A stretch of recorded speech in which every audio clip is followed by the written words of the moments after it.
Guys, as you know, everybody's talking about cloud, and cloud adoption is the next big thing.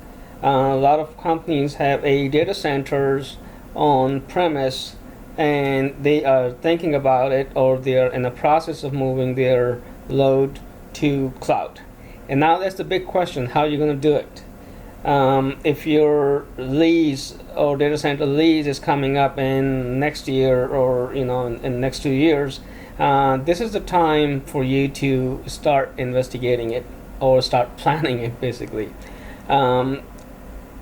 there are several major clouds available: AWS, Azure, Google, and the other, for example, Cisco and Rackspace, or they're kind of going out of business anyway, because you can't compete with these two or three giant, the one I just mentioned. So if you have hundreds of servers and hundreds of applications, you need to plan, because the migration is not just simply moving your virtual server or physical server to the cloud. You have to think about applications as well. And when you talk about moving applications and server to cloud, then you talk about the security and safety.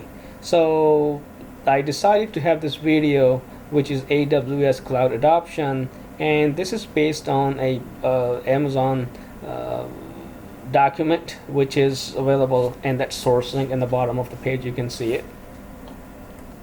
So before I go deeper into this, the topic, I want to actually briefly introduce myself. My name is Raza, and I'm a solution architect covering or supporting various areas of technology. I have a 20 plus years of IT experience. It should say here IT experience. And you can see I am certified in Microsoft system, starting from NT 4.0, and I was Novell, Cisco, and you can see the list here, like the Citrix, VMware, and a SimpliVity, which is a hyper-converged, Nutanix, Red Hat, and Veeam certified. And currently my most favorite topic is, or certification is, the AWS certified solution architect. I am a solution architect, and I'm working towards my professional certification for AWS. So I guess that's enough about me. Let's go to our next slide, which is overview of the AWS Cloud Adoption Framework. So before we do a deep dive on this one, we're going to talk about it. What is this document actually? Where this document came from, and how AWS decided to create a document. AWS provide in this document actually, and first of all, hey, this is just for informational purposes only. It gives you the guidelines, basically, if you are planning to migrate to cloud, how your organization can benefit from adopting the AWS cloud, and what kind of new skills your staff needs or your organization need to implement new business processes. Or if you have an existing processes, what do you need to do before you can migrate to the cloud?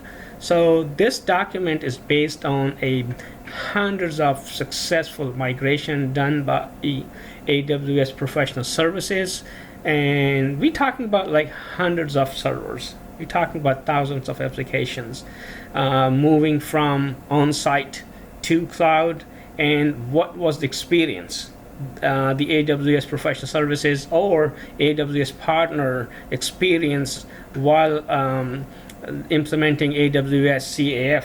By the way, the CAF is Cloud Adoption Framework, and we're going to be using this word a lot. So AWS CAF basically give you the industry-wide best practices and the framework and also methodologies such as a TOGAF and ITIL, and how they can help you support cloud adoption.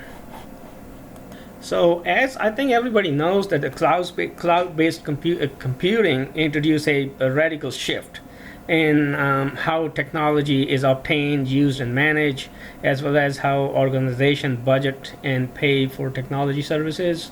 The key advantage of cloud computing are described in the, you can see or look at the Amazon white paper that's widely available. You can just Google it. So without the cloud-based computing, if you have a new project, it's going to typically require a project team to initiate the procurement process and to get the computing hardware, and before you can get to your solution.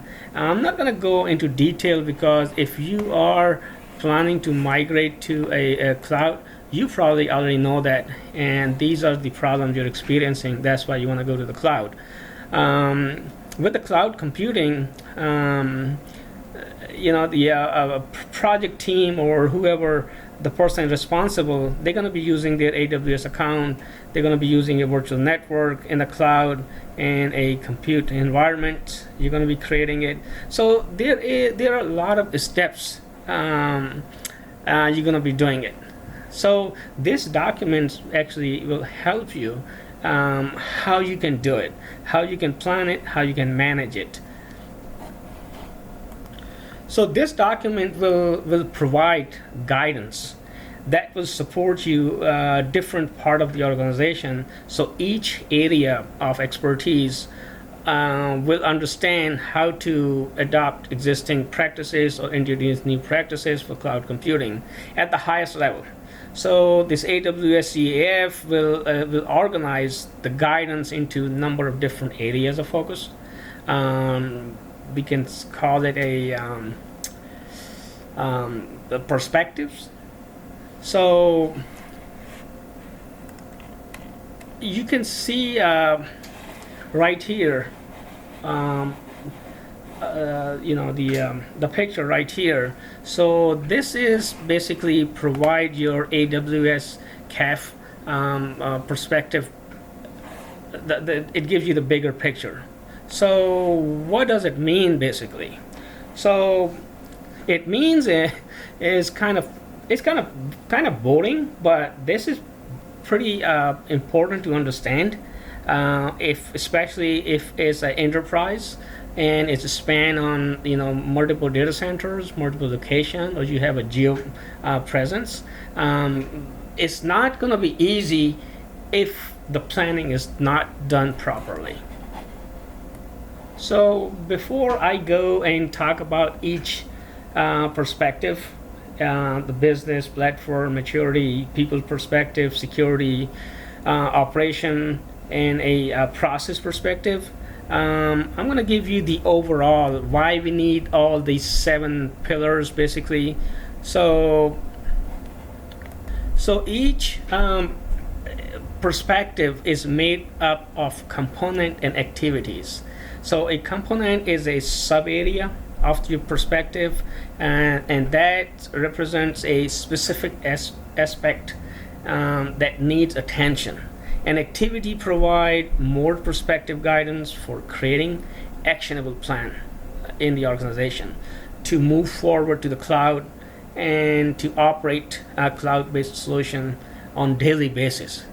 So if you have for example, organizational structure is one component of the people perspective in creating a DevOps team structure. So they can work, or their activity could be within the component.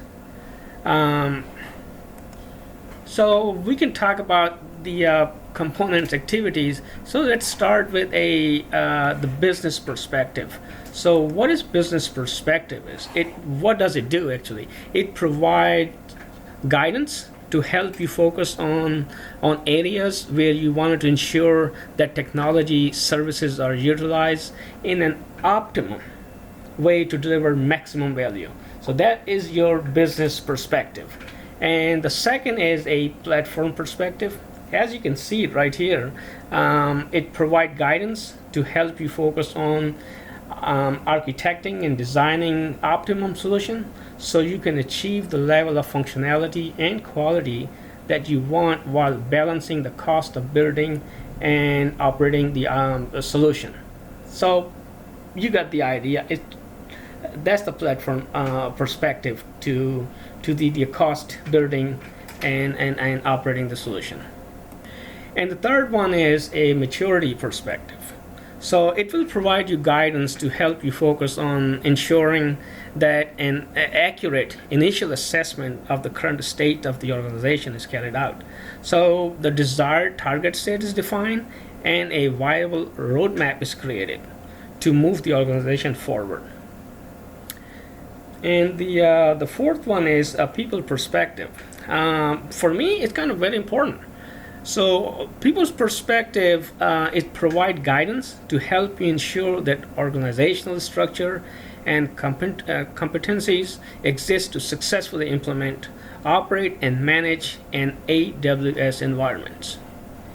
And the fourth one, or actually the fifth one rather, it is a process perspective. What does it do actually? It provides guidance to help you ensure business processes are in place to plan, implement, and operate a cloud-based IT environment. Because the cloud-based IT environment, operating a cloud-based IT environment is very different than operating your local environment. And then we're talking about a operation perspective. So operation perspective provides guidance to help you ensure the AWS environments can be efficiently operated to meet or exceed the service level that have been agreed upon, with effective use of automation to minimize manual efforts. And the last one, which is I think the most important one, is a security perspective. Provide guidance to help you adopt a comprehensive approach to implementing security within the AWS environment and software solution that it supports. So this is just a brief introduction from all 7 different perspectives. So our next slide is right here. And this slide is actually talks about the organization can use AWS CAF perspectives, components, and activities like building blocks to develop a plan and a roadmap to move from their IT environment to an environment based on AWS cloud services or to implement a new cloud-based IT environment. So if you look at these terms, what they are using a building blocks. So normally the building blocks is a term used in a not the ITIL standard but the TOGAF. You know, the second standard. So you can see that this document or this strategy is based on a standard ITIL and TOGAF structure. So the organization leaders can then use the plan and roadmap to produce guidance to their teams on changes they need to make it successfully adopt AWS. It's kind of pretty complicated. So in this thing, the management has to step in first, define the rules, define the building blocks to make it successful. So AWS CAF is not a prospective methodology with a sequential process. Review each perspective and associated components. You can look at the picture right here. That's the maturity perspective. I don't know if you guys can see it or not. It's kind of a little smaller. Unfortunately, I cannot make it bigger. This is a process perspective, platform perspective, and a operating perspective, security perspective, business perspective, people perspective. This goes right here in this building block, say what you decide to do and when you do it. So these are the associated components, and select those that you are important, or select use that are important to your organization journey. to the AWS cloud. This way you can assess the change you wanted to make to ensure a successful integration of the cloud with your environment. You can set the priority, you can set the weight, you can weight efforts, and then build a roadmap.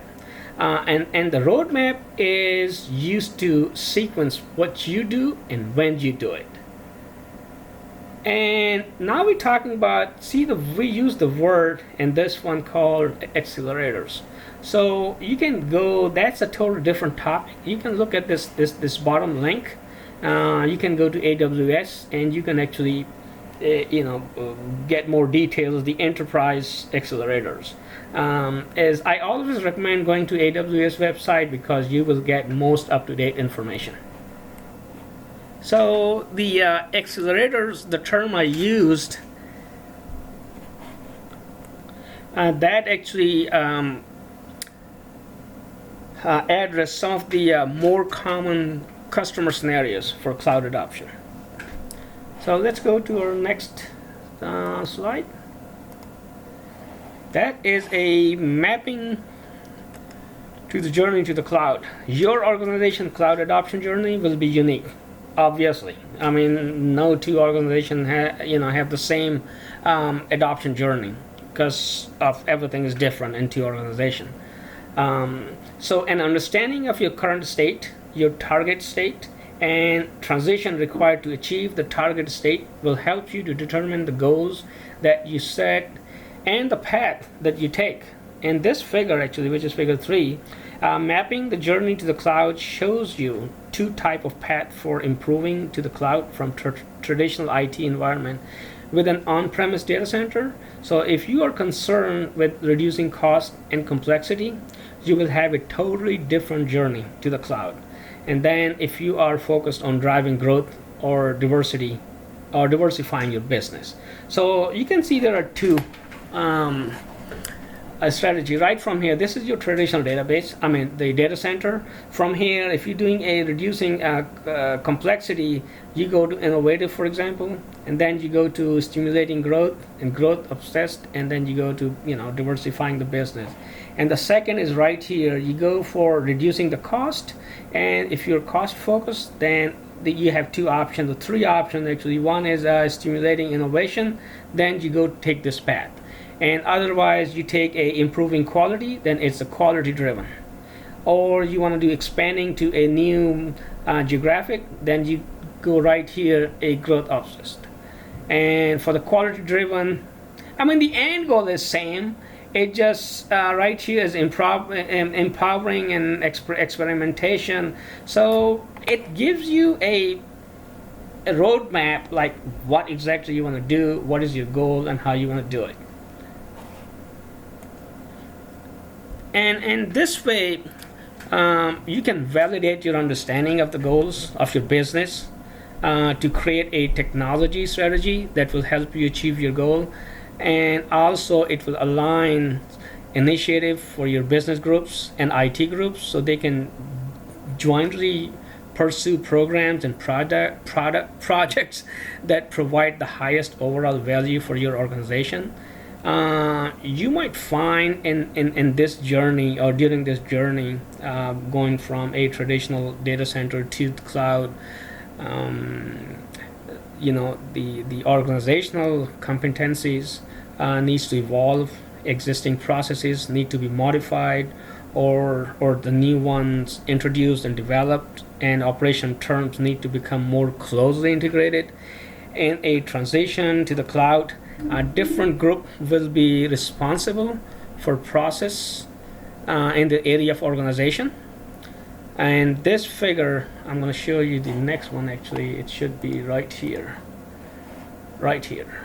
This one, yeah.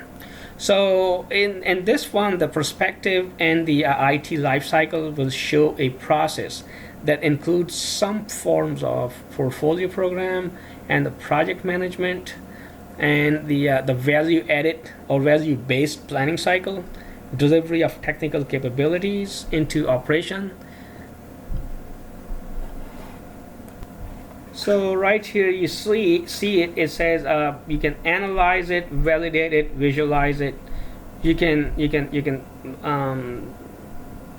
plan, build, and deploy, monitor, manage, and optimize. So these are all different part of the life cycle. So what this does, it actually the IT life cycle, it will help you your organization to bridge communications gap, and it will ensure that strategy and plan across the organization are complete and aligned.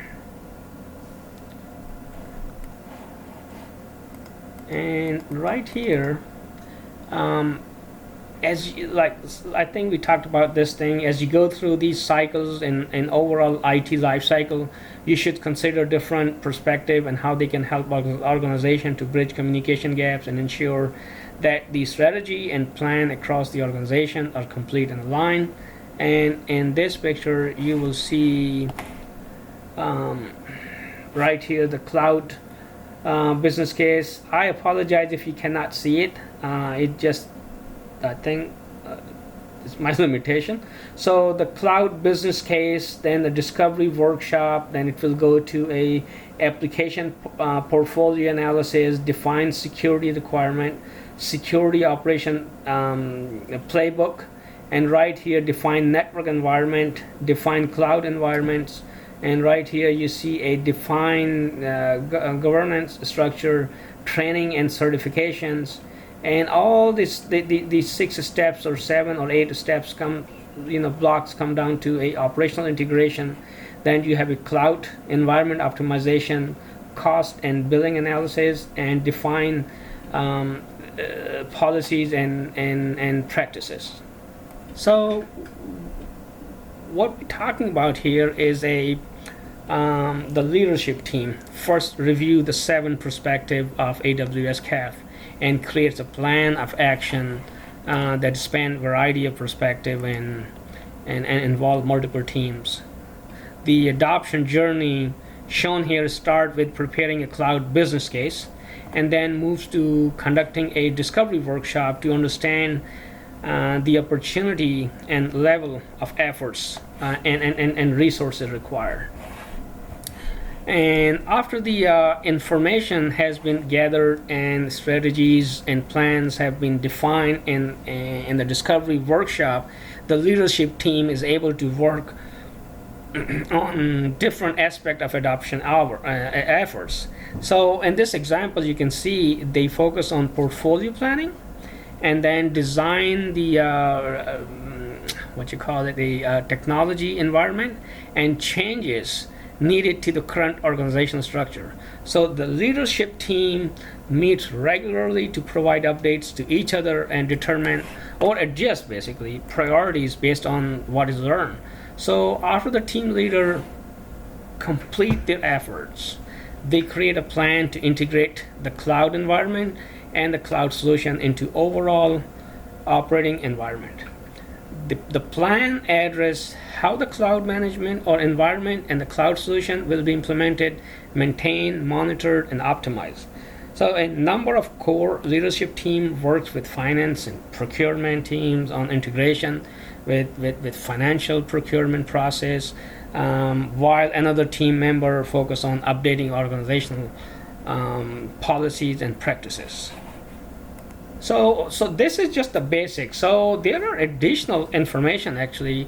The additional informations are right here. Each of the 7 perspectives that makes up the AWS CAF is described in more detail in the following section.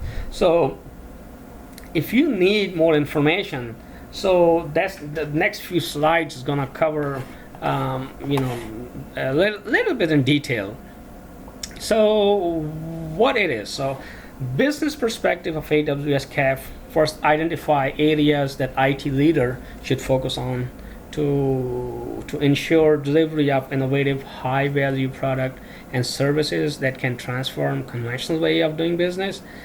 And when you have a thorough understanding of components, and activities of the business perspective, you create a business case using financial and strategic analysis techniques. Then you can use the portfolio management component to help you to prioritize initiative in your portfolio and create a IT strategy, which would include the cloud adoption strategy. So these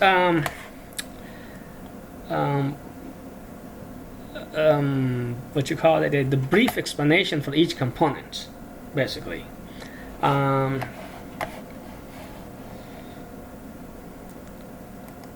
So right here, so these are the components. So let's go talk about right here. You can see the IT strategy, value management, cost management, risk management, and portfolio management, the one we saw.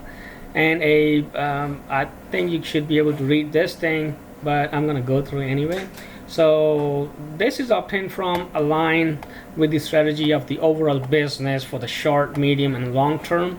You can create a strategy for cloud computing as either part of the overall strategy or a standalone effort. Whichever approach you take, a strategy serves as the roadmap for successfully adopting cloud computing. So that's the first one. You decide the IT strategy. Hey, what you gonna do it, how you gonna do it. Now is the value management. Value management will cover the financial aspect of IT. Yeah, we're gonna go to cloud. Hey, how much gonna cost actually? So that's very important actually. And it's not how much it's gonna cost you to migrate, how much it's gonna cost you to run, because the main difference between a data center on-premise data center and cloud is a capital expenses. You know how much you're going to spend when you, and the second one is how you're going to spend, for ongoing the cost management. So that's why you have a value management basically. So you do a prioritization of IT spending and system of allocating costs to the business. You create a partnership between business and IT stakeholders to enable the optimum use of IT investment. And then it's the cost management. Consider all costs associated with delivering IT capabilities. Example including staffing cost, facilities cost, and supplier costs. And then comes the risk management. It will describe the level of risk that organization is willing or able to accept and manage. Risk management should be understood, documented, and communicated to an organization-wide level.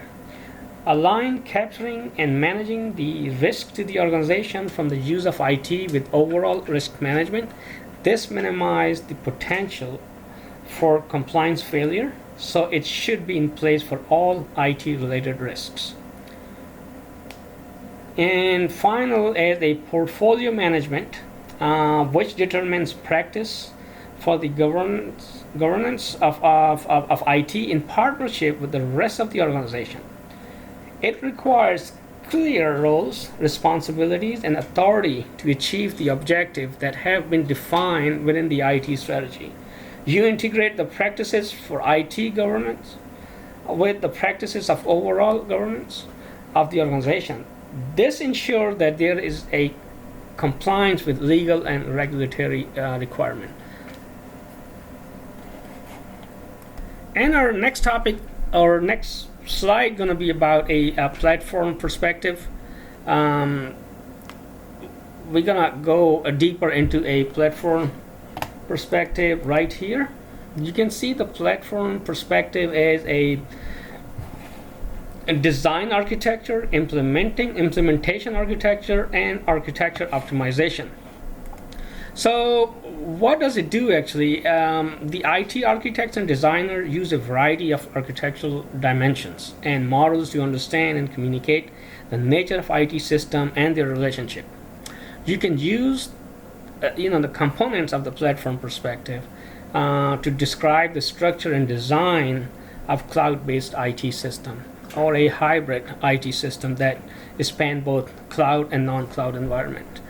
With the information derived from using the platform perspective, you can describe the architecture of the target state environment in detail. The platform perspective include principle and patterns for implementing new solution on the cloud or migrating existing a non-cloud solution to the cloud. So that's why we're talking about with these three pillars. So in your cloud adoption scenario, you need to provide different views of your architecture to reach a stakeholder. The design architecture should capture business vision, goals, and objective, as well as conceptual and logical or functional design diagram. It is primarily used to communicate your architecture to business-focused stakeholders. So that's the design architecture. Everybody knows how the design is, what the design is, right? So what is implementation architecture? This describes the physical view within the IT system and the specific implementation components to their relationship. The implementation architecture also defines how the system building blocks will be implemented by software or hardware elements. These views are primarily used with technical stakeholders. So the last one is a architecture optimization. Periodic reviews of architectural design and implementation should be carried out to support continuous optimization of the cloud environment or cloud solution. The speed of the development in the cloud encourages an iterative approach. Functionality that is quickly delivered to customer can continue to evolve based on their feedback. Guys, I know this is a boring topic because this this is planning, and most IT people don't want to hear this thing. They want to know, hey, how we should do it. Let's do it. Let's go. But for a big organization, enterprise class organization or enterprise, it's, if you don't plan it, it's 100% sure your move from the non-cloud environment to cloud environment either will fail or you will have so many issues then you won't be able to handle it. So let's go to our next topic, which is we're going to talk about maturity perspective and the assessment of cloud maturity readiness.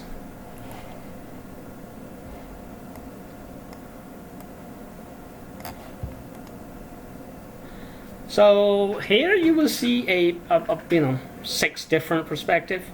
Again, this is just the building blocks. So the IT operating environment in an organization might contain a mix of older and newer solution developed at different times. Use the maturity perspective to determine the level of maturity of the organization's IT environment and its readiness to move to the cloud. You can use this perspective actually as you can define roadmap for moving technology solution to the cloud and sequence in which this should be done. The focus of this perspective is on progressive implementation of cloud-based IT capability in line with your organizational maturity and goals. So let's talk about this.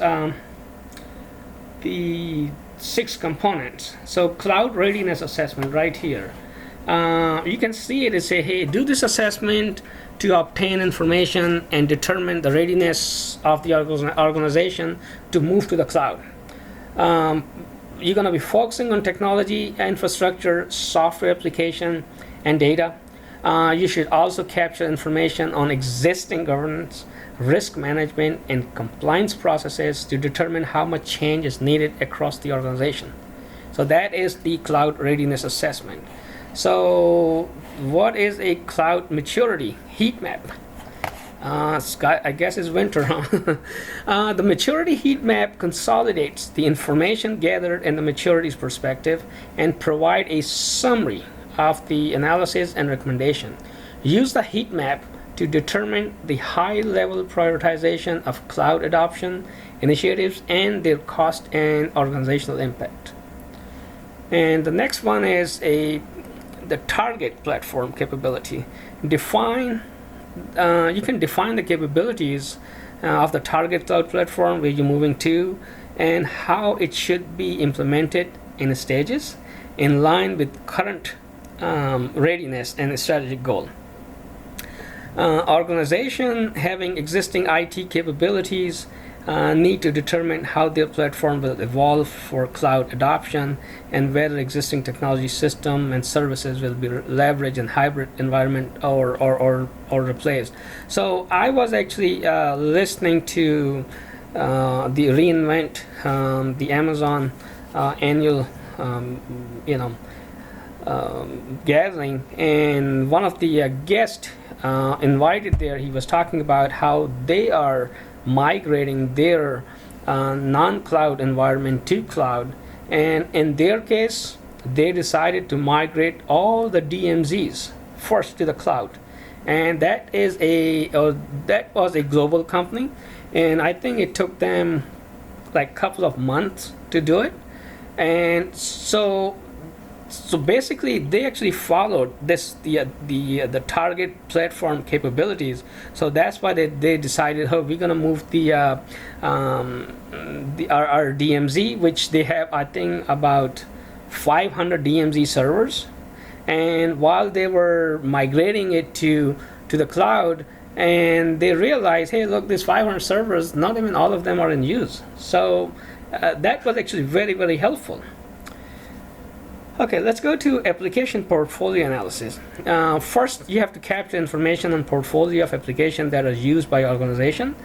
We're talking about applications, not one or two applications. We're not talking about, hey, I want to move my Outlook or my Word or Excel. We're talking about enterprise application. In some cases, as per AWS, they have up to 5,000 applications.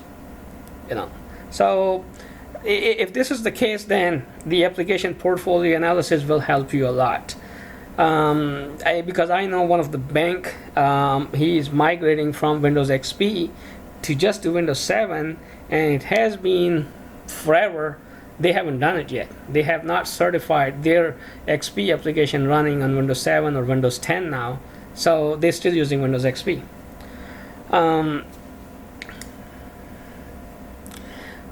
So after this, you can decide what should be done for each application in the cloud adoption journey. So that was the application portfolio analysis. Now you have a roadmap sequencing. So here you define the ordering of all the required initiatives and any dependencies between them to achieve the goal of cloud adoption.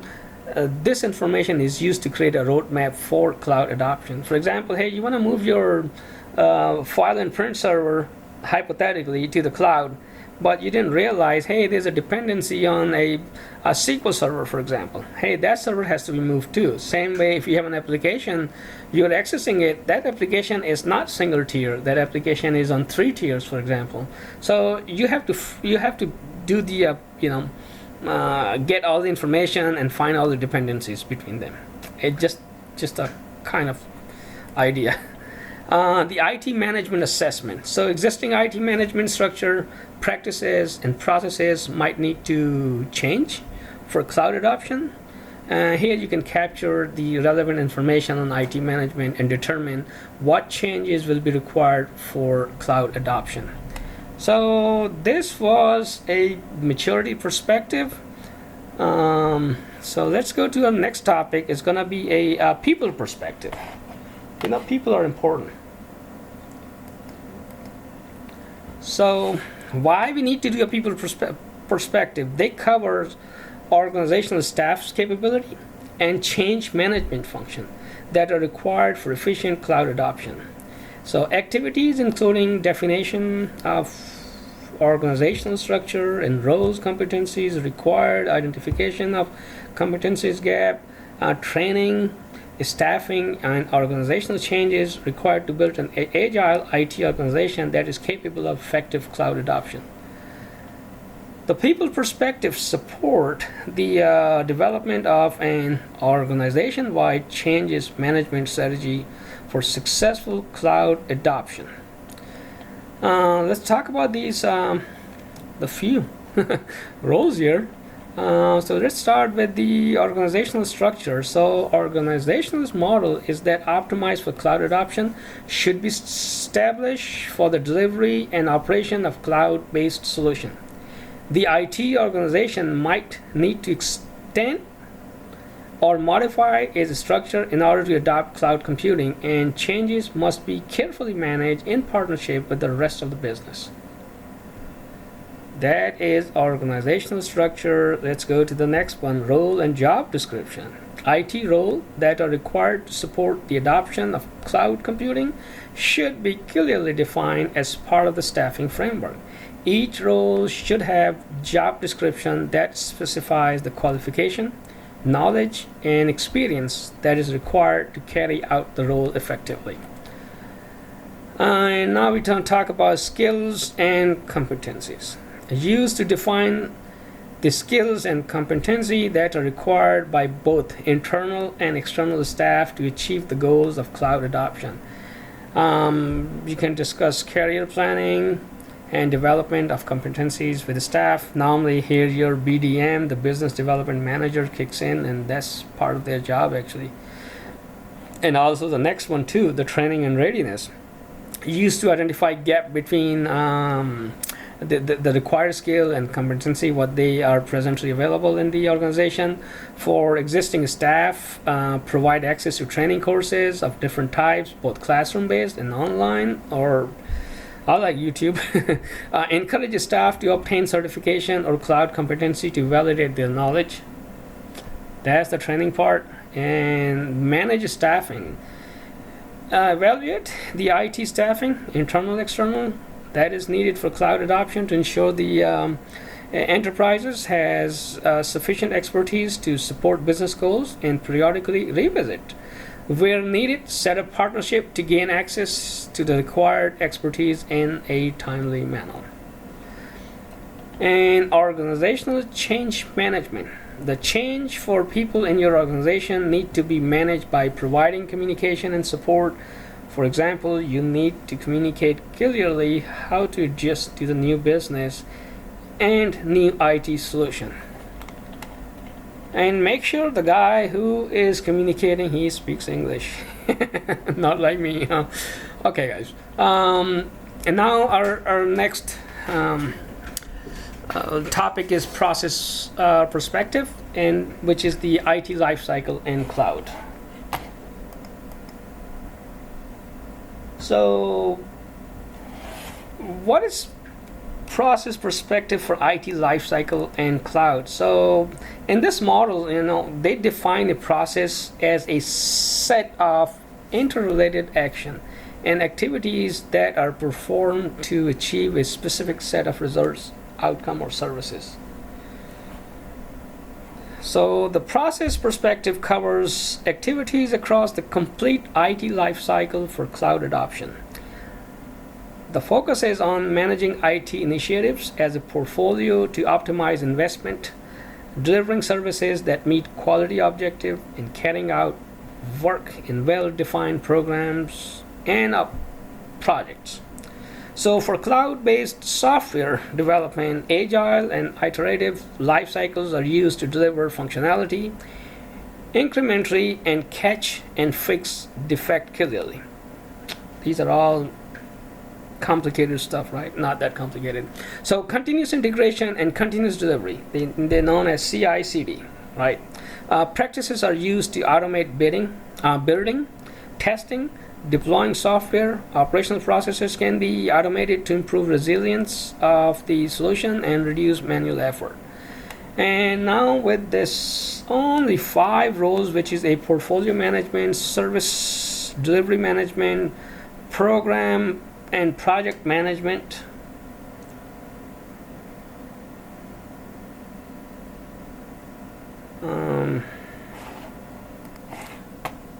And continuous integration and process automation and quality management.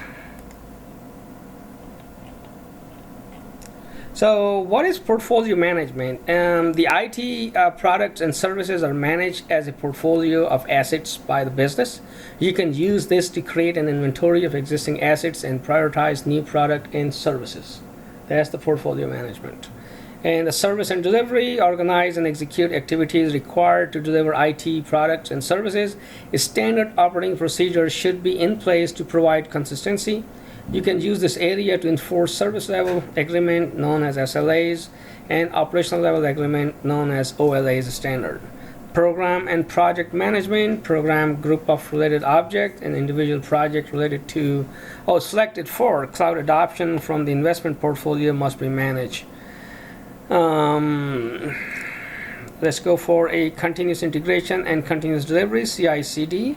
This is the part. This is the focus on agility.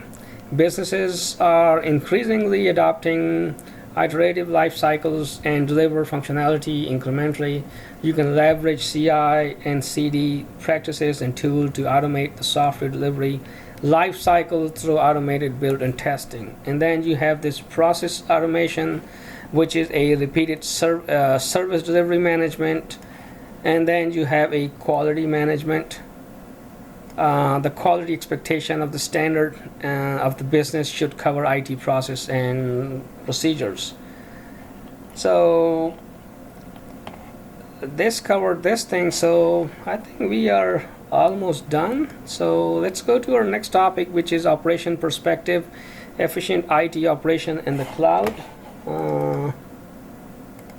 Okay, right here, operation perspective, efficient IT operation on the cloud. So what is this one, this component? It's kind of every organization has a operation group that define how day-to-day, quarter-to-quarter, year-to-year business will be conducted. So IT operation must align and support the operation of business. So operation perspective components describe the focus area that are used to enable run, use, operate, and recover IT workload to the level that is agreed upon with the business stakeholders. And this covers a service management, SLA, OLA, business continuity, and a incident and problem management, change and configuration management, performance, and a operational health. So this covers, like 7 part in this operation perspective. Our next topic is right here. Guys, we just got a 1 or 2 more slides and we should be done. So security perspective, achieving risk, security, and compliance goals. And this security is the most important part of the slide. Security at AWS is job zero.